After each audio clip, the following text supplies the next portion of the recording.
नमस्कार। आप सभी का हमारे इस ऑनलाइन एग्रीकल्चर प्लेटफॉर्म पर स्वागत है।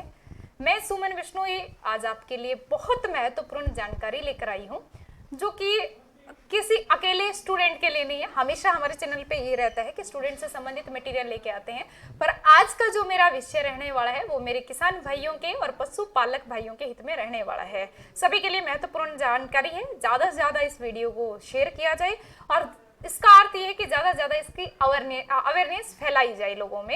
ये जो आज जो चलन में है सबसे ज़्यादा बजिंग में है, यानी कहने का अर्थ कि आज जो सबसे ज़्यादा भयंकर बीमारी चल रही है जानवरों में, जिसका नाम है LSD, लंपी स्किन डिजीज।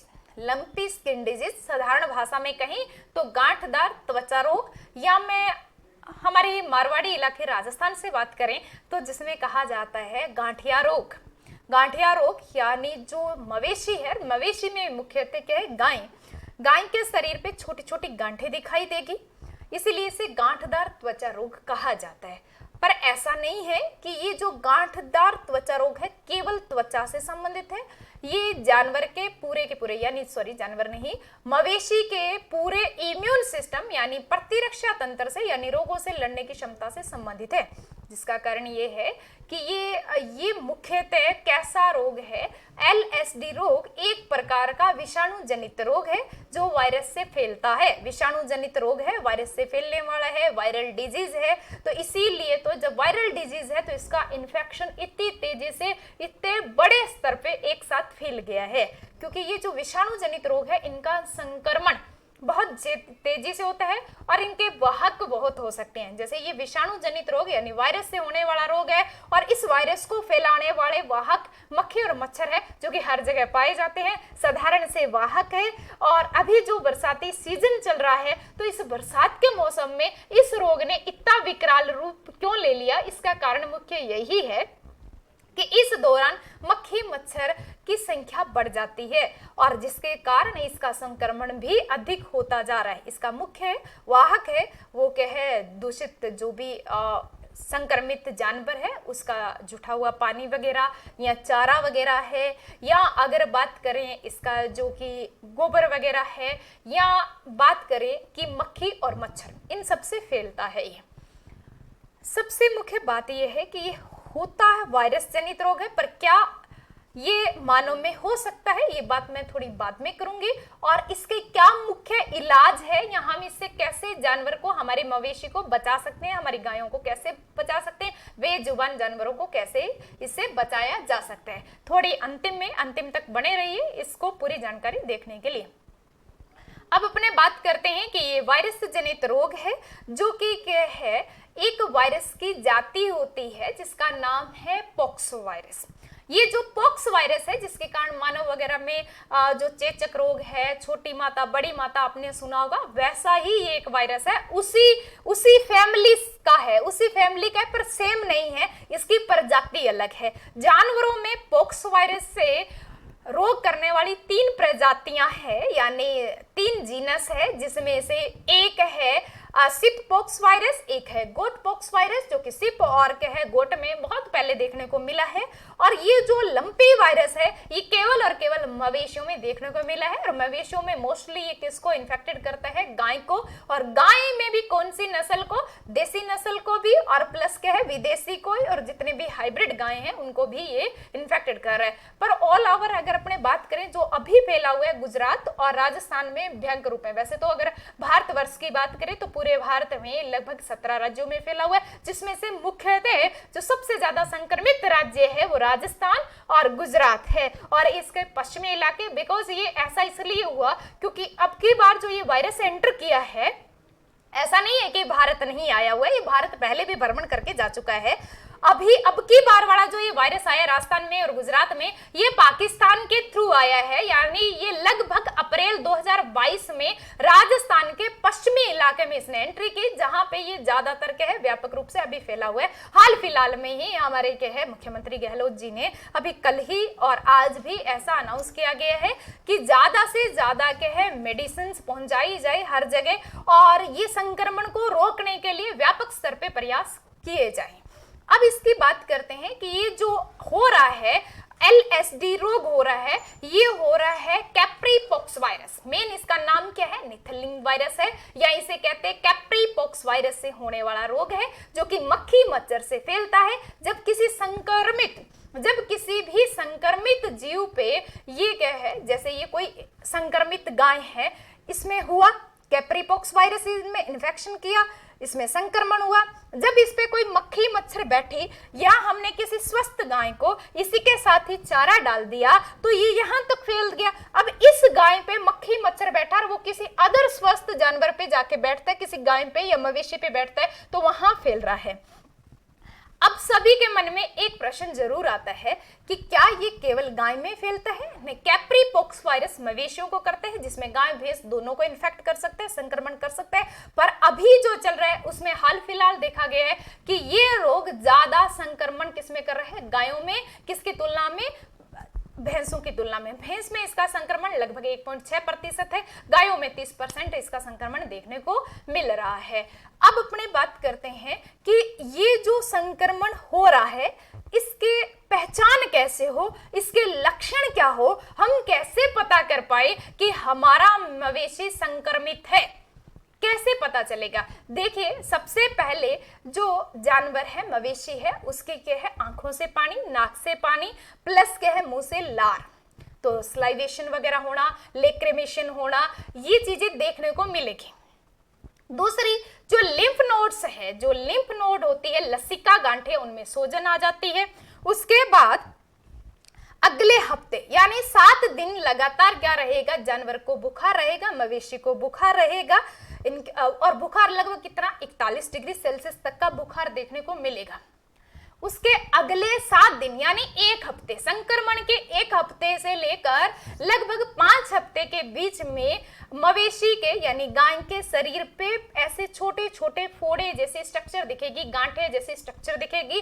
कईयों में ऐसा देखने को मिला है कि ये गांठें फूट जाती है, कईयों में नहीं फूटती, क्योंकि जब इंक्यूबेशन पीरियड के दौरान हम इनको कहे पीड़कनाशी या फिर पैरासिटामोल दवा वगैरह दी जाती है, तो उस दौरान कुछ ऐसा हो सकता है कि इसको, उस इन्फेक्शन को जल्दी रोका जा सकता है। लगभग ज्यादा से ज्यादा इन्फेक्शन रहता है 40 दिन, और पहले जो 7 दिन है उनमें बुखार आएगा, अगले 7 दिनों में आपको गांठें दिखाई देगी, यानी लगभग क्या है 3 हफ्ते तक ये गांठों वाला सिस्टम रहेगा। फिर धीरे धीरे गांठों में पसवी दिखाई देगी, और प्लस ऐसा होगा कि पशु कमजोर फील होगा, दुग्ध उत्पादन घट जाएगा, यानी मिल्किंग कम हो जाएगी जानवर में। और इसके अलावा एक जो मुख्य लक्षण होता है वो ऐसा है कि मुंह में भी छाले देखने को मिलता है, तो पशु चारा वगैरह खाना बिल्कुल बंद कर देता है। इस दौरान पशु चारा खाना बंद कर देता है, आंखों से लगातार पानी आता रहता है, लेक्रिमेशन जिसे आंसू स्त्रावण होना कहते हैं, स्लाइवेशन यानी लार गिरती। अब ये लार है, ये आंसू, इनमें सब में वायरस प्रेजेंट है, तो इस चीज से बचा जाए, अच्छी बात है, ठीक है। क्योंकि यहाँ पे लार और उस पे जब क्या है आंख से नाक से गिरने वाला जितना भी लिक्विड है, तरल पदार्थ है, अगर उस पे मक्खी बैठती है और वो हेल्दी पे जाती है यानी किसी स्वस्थ जानवर पे, मवेशी पे जाती है, तो वहां इसका इन्फेक्शन देखने को मिल सकता है। इससे बचने के लिए इस पीरियड के दौरान कि मैंने बताया कैसे कैसे आपको क्या क्या देखने को मिलेगा, स्टेप बाय स्टेप हमने देखा। उसके बाद है कि आप क्या कीजिए, इम्यूनिटी बूस्टर दीजिए, प्लस पैरासिटामोल दवा दीजिए, यानी बुखार उतारिए जानवर का। और ऐसी कोई सॉफ्ट चीज खिलाइए जिससे ऐसा होता रहे कि उसमें इम्यूनिटी भी रहे, उसमें पावर भी रहे, उसमें स्ट्रेंथ भी रहे, यानी ताकत बनी रहे जानवर के अंदर। ये जो चीज है अगर अपने देखें एलएसडी के दौरान यानी लंपी स्किन डिजीज के अंदर देखें तो जानवर के अंदर वीकनेस आएगी, और ज्यादातर ये हर गाय को और हर जानवर को क्यों नहीं हो रहा? क्योंकि ये इम्यूनिटी पावर पे डिपेंड करता है, किसी की प्रतिरक्षा तंत्र कम होता है। वैसे कोरोना वाला सिस्टम है, किसी को कम इफेक्ट किया, किसी को ज्यादा किया, वैसे किसी जानवर को कम इफेक्ट किया है, किसी को ज्यादा, यानी किसी पे कम प्रभाव डाला है, किसी पे ज्यादा प्रभाव डाल रहा है। इस दौरान, इस इन्फेक्शन के दौरान क्या होगा, हमें विशेष ध्यान रखना पड़ेगा कि जिस भी जानवर में, जिस भी मवेशी में आपको लक्षण दिखाई दे तो तुरंत उसको अन्य जानवरों से अलग कर दिया जाए। और प्लस अगर अपने बात करें थोड़ा अभी मैं लास्ट में बताने वाली हूँ कि क्या है। तो थोड़ा इस वायरस के बारे में अपने समझ लेते हैं कि ये वायरस एक्चुअली आया कहाँ से। हमने देखा संक्रमण कैसे होते हैं, क्या क्या इसके लक्षण हैं, दिखाई देते हैं जो सर्वप्रथम देखने को मिलते हैं। तो हम देखें कि ये रोग सबसे पहले 1929, आज का नहीं है, आज हम चर्चा में लाए हैं, आज हमारा भारत प्रभावित हुआ है इससे, और मेनली हमारा राजस्थान इन्फेक्टेड हुआ है। राजस्थान में मवेशियों की मृत्यु दर पिछले 2 दिनों में बहुत ज्यादा बढ़ गई है। लगभग 1.5 लाख मवेशी इससे क्या है इन्फेक्टेड हो चुके हैं।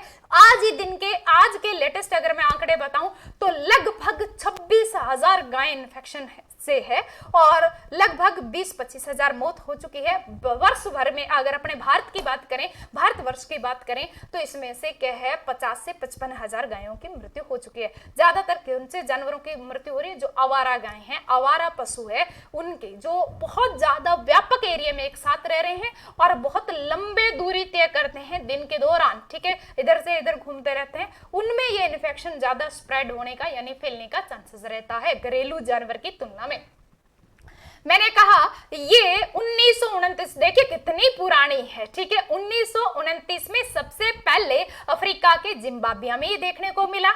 उसके बाद ये रोग फैला रूस वगैरह में, तुर्की वगैरह में। रूस में 2016 में इसने खूब तबाही मचाई थी। उसके बाद ये भारत में, बांग्लादेश में आया 2019 में, बांग्लादेश में मार्च 2019 में आया। उसके बाद ये भारत में मई 2019 में देखने को मिला। सबसे पहला केस भारत में जो लंपी स्किन डिजीज का जो केस देखने को मिला वो उड़ीसा में 2019 को देखने को मिला, मई 2019 को। और अब जो क्या है राजस्थान, गुजरात यानी भारत के जो पश्चिमी राज्य है उनमें जो देखने को मिल रहा है वो पाकिस्तान के थ्रू आया है, यानी पश्चिमी राज्यों में देखने को मिल रहा है।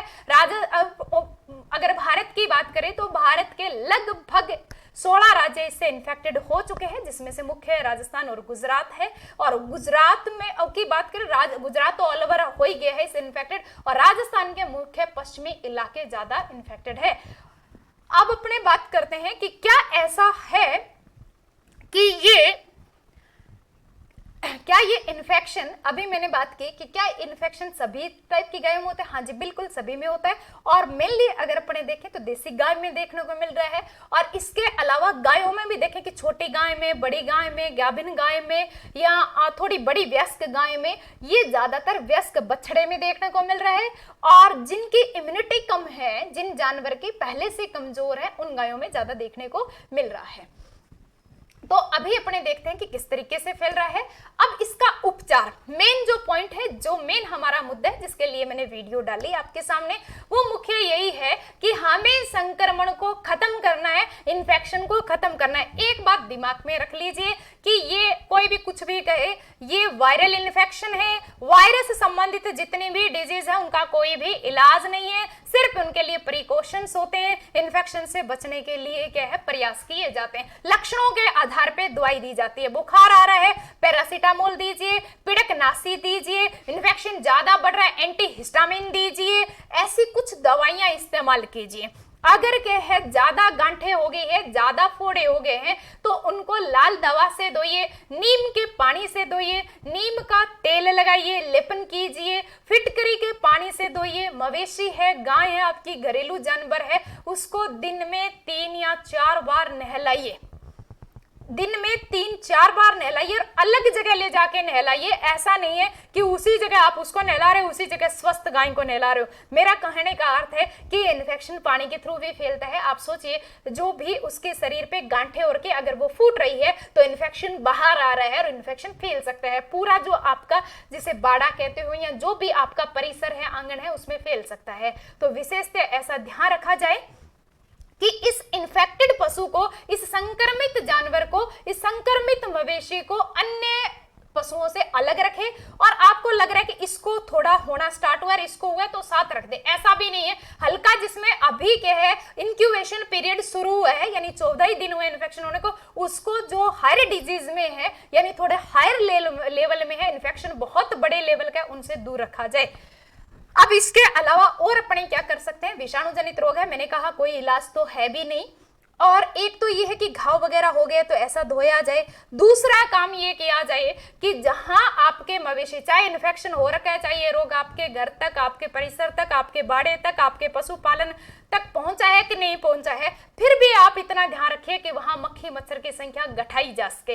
यानी कोई भी, जैसे गूगल धूप की धुई दी जाए, या फिर बात करें कपूर की टिक्की जलाई जाए, नीम की पत्तियां जलाई जाए, तुलसी की पत्तियां जलाई जाए, यानी ऐसा कहने का अर्थ है ओपले वगैरह जलाई जाए, यानी धुआं रखा जाए। धुआं रखने के कारण मक्खी मच्छर क्या आएंगे, कम आएंगे। फिनोल वगैरह का सॉरी इसका क्या है, जैसे ये लाल दवा वगैरह है, पोटेशियम परमैंगनेट है, इसका छिड़काव वगैरह किया जाए। क्या है, फिनाइल वगैरह का क्या है, छिड़काव किया जाए जानवर पे, स्प्रेयर वगैरह से ज्यादा कि मक्खी मच्छर भगाए जाते हैं। बस अपने जान सकते हैं इसको कि मेनली इसकी जड़ कौन है, मक्खी मच्छर है, जो एक से दूसरे तक फैला रहे हैं। तो मक्खी मच्छर कम से कम पनपने दे, पहला प्रिकॉशन। दूसरा क्या, बुखार आ रहा है, पैरासीटामोल दवा दीजिए। तीसरा इम्यूनिटी बूस्टर दीजिए, यानी तेल के साथ हल्दी खिलाइए, गुनगुने तेल में हल्दी डाल के हल्दी दी जाए जानवर को, प्लस आंवले का चूर्ण दिया जाए, प्लस बाजरे की क्या है, कोई भी ऐसे आटा वगैरह, पेड़ा वगैरह बना के दिया जाए, उसके अंदर हल्दी मिक्स करके दिया जाए, गिलोय और तुलसी का पानी पिलाया जाए। तो इससे क्या होगी, इम्यूनिटी बूस्टर होगी, यानी प्रतिरक्षा, रोग से लड़ने की क्षमता बढ़ेगी। मेरे कहने का अर्थ, रोग से लड़ने की क्षमता बढ़ेगी जानवर में। उसके बाद अगर बात करें त्वचा के जख्म को धोने के लिए जैसे एंटीसेप्टिक दवा आती है कोई भी, इसके अलावा फ्लाई रिप्लेंट आते हैं, कोई स्प्रे वगैरह आता है, पोटेशियम परमैंगनेट जिसे क्या है लाल दवा कहते हैं, उससे घावों को धोए। और अगर मुंह में छाले होंगे, ध्यान से सुनिए, अगर मुंह में छाले होंगे, क्योंकि पशु जब चरना बंद कर रहा है ना, इसका अर्थ उसके मुंह में छाले होंगे तो चरना बंद कर रहा है। ऐसा देखा होगा कि दो केस आ रहे हैं सामने, कुछ लोग ऐसा कहते हैं कि मवेशी ने चरना छोड़ दिया, और कोई कह रहा है कि बुखार तो आ रहा है पर पशु चर रहा है। पशु चर रहा है यानी उसके मुंह में ये छाले नहीं हुए, इसके मुंह में ये गांठें नहीं हुई, तो वो चर रहा है, ठीक है। ये पशु है, ये कम कमजोर पड़ेगा जो चारा चर रहा है, और जो पशु बिल्कुल चर नहीं पा रहा है, इसका अर्थ उसके मुंह में क्या हो गया, चारा नहीं खा पा रहा है, इसका अर्थ है कि उसके मुख के अंदर क्या हो गए, छाले हो गए। तो बोरोग्लिसरीन लगानी चाहिए, ऐसे जानवर बोरोग्लिसरीन लगानी चाहिए, और प्लस ऐसे जानवर को क्या है, हल्दी का क्या है मुख के अंदर लेप करना चाहिए। नेक्स्ट है, इस बीमारी को नियंत्रित करने के लिए भारत में क्या कहीं जगह कोई भी टीका नहीं है। संक्रमित जानवर को अलग कर देना चाहिए, संक्रमित और स्वस्थ पशु को अलग अलग चरने की व्यवस्था की जानी चाहिए, और जहां प्रभावित क्षेत्र है वहां पशु वगैरह नहीं आने, आवाजाही रोकनी चाहिए। इसके अलावा कोई भी वेटनरी भाई लोग हैं, वेटनरी डॉक्टर वगैरह है, प्रैक्टिशनर है, ये जो प्रैक्टिस करने वाले हैं, तो जा रहे हो आप इन्फेक्टेड एरिया में जा रहे हो, एक घर से दूसरे घर में पशु के उपचार के लिए जा रहे हो, तो थोड़ा आप अपने आप को भी क्या है व्यवस्थित क्या है डिसइंफेक्टेड रखिए, यानी अपने आप को भी संक्रमण से बचा के रखिए। हालांकि मैं बार बार कह रही हूं कि ये डिजीज सिर्फ और सिर्फ मवेशियों में, और मवेशियों में सबसे ज्यादा प्रभाव किसमें दिख रहा है, गाय में दिख रहा है, ये मनुष्य को नहीं होती। क्या मानव पे, ऐसा एक क्वेश्चन आता है कि क्या मानव पे इसका प्रभाव है? नहीं, बिल्कुल नहीं, मानव में ये रोग नहीं हो सकता, डरने की जरूरत नहीं है पशुपालक भाइयों को कि ऐसा है कि हमारे सभी गायें इन्फेक्टेड होगी, कहीं मेरे को ना हो जाए, मेरे बच्चे को ना हो जाए, ऐसा नहीं हो सकता। ये जो वायरस है हमारे में इन्फेक्शन नहीं कर सकता, ये सिर्फ मवेशी में करेगा, जिसमें गाय भैंस आते हैं। भैंस में कम इन्फेक्शन देखने को मिल रहा है, गाय में ज्यादा। तो डरने घबराने की जरूरत नहीं है, पर मेरा कहने का अर्थ है कि अपने आप को क्या है निजर्मीकृत रखिए, कि अपने आप को, अपने कपड़े वगैरह डिटोल से धोइए, डिटोल छिड़क के रखिए, हाथ को सैनिटाइज वगैरह करिए। पशु जानवर के पास, जब इन्फेक्टेड के पास जा रहे हो, वेटनरी प्रैक्टिशनर है जो कि कहीं जाके आ रहे हैं, दूसरे घर से दूसरे घर में जा रहे हैं, तो उस दौरान ग्लव्स वगैरह का इस्तेमाल करें, निडल्स वगैरह का इस्तेमाल करें, तो वो डिस्पोजल होनी चाहिए, यानी उनको फेंक दिया जाना चाहिए।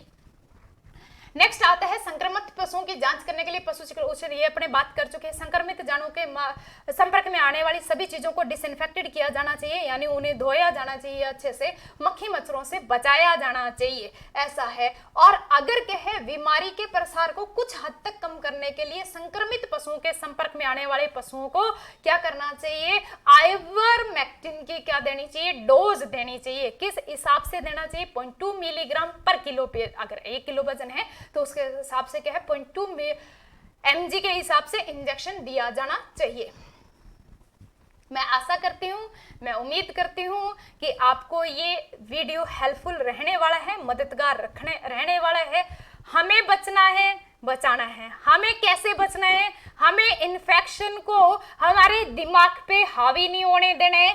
जानवर को, ये बेजुबान जानवर है, इसे हमें बचाना है, बड़े लेवल पे लड़ाई लड़नी है इससे। तो ज्यादा से ज्यादा इस वीडियो को शेयर कीजिए, ज्यादा से ज्यादा लोगों को इसके बारे में जागरूक कीजिए। हर जगह ये इन्फेक्शन फैला हुआ है, तो हर सरफेस को, हर एरिया को, हर घर को निर्जमीकृत करने की कोशिश या प्रयास कीजिए। आवारा पशुओं की भी सुध लीजिए। ऐसा नहीं है कि हम पशुपालक हैं तो सिर्फ और सिर्फ हमारे घरेलू पशुओं पे हम ध्यान दें, आवारा पशुओं पे, गौशालों के पशुओं पे भी, जानवरों पे भी ध्यान दीजिए कि हाँ ये इन्फेक्शन क्या है, कहीं ज्यादा स्तर पे तो नहीं फैल रहा है, क्योंकि जब तक वहां से खत्म नहीं होगा तो हम भी क्या है हमारे घर से खत्म नहीं कर पाएंगे। तो बस इतनी सी बात है। लास्ट एंड फाइनल में एक ही बात कहना चाहती हूँ, मक्खी और मच्छर को भगाने का प्रयास कीजिए, इम्यूनिटी बूस्टर डालते रहिए, जानवर का पूरा ध्यान रखिए, इन्फेक्टेड जो दूध है उससे थोड़ा दूर रहिए। ऐसा नहीं कि दूध के थ्रू हमारे में चला जाएगा, इन्फेक्शन कर देगा, ऐसा तो नहीं है, पर फिर भी हमें अपनी रोकथाम रखनी चाहिए। धन्यवाद सभी को ही नमस्ते, सभी को ही राम राम जी, और ज्यादा से ज्यादा वीडियो को शेयर किया जाए।